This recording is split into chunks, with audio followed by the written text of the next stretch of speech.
Welcome to Mind 123. My name is Joanna Rushton, and today I have the great pleasure of speaking with Ishtar, spiritual teacher and embodied channel.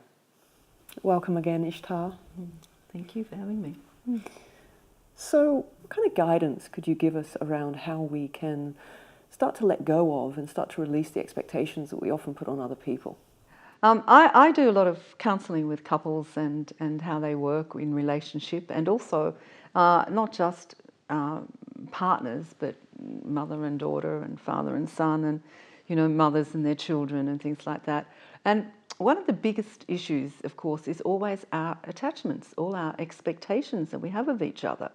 And I call these the unsigned contract, the unsigned agreement.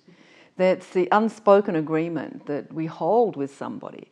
And usually it's all those little things, the toilet seat being left up, the toothpaste, top of the toothpaste not being put on. Let me give you a little example, and I'm sure my student won't mind me sharing this with you, but we had a student who used to go to work every morning, and she was always worried that her husband didn't love her. And the reason that she felt this was because she had an expectation that if he really loved her, he'd bring her a cup of tea every morning before she got out of bed. And I said to her, "Oh, why would you have that expectation of him?" And she said, "Well, that's what my father used to do for my mother every day, and I knew he loved my mother." And so her measure of whether her husband loved her was whether or not he brought her a cup of tea every morning. And of course he didn't bring her a cup of tea every morning. And I said to her, "Well, did you ask him?" And she said, no, he should just know.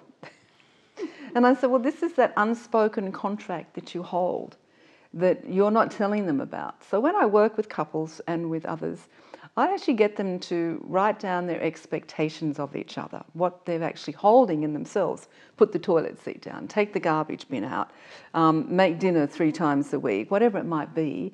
And most of the time you'll find they have never discussed this with their partner. They just have this unwritten agreement that this will happen. And of course, every time it doesn't happen, they're completely disappointed.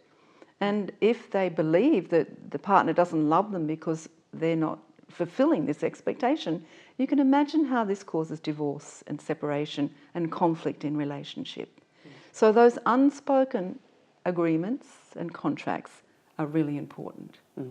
Great tips. Thank you. You're welcome.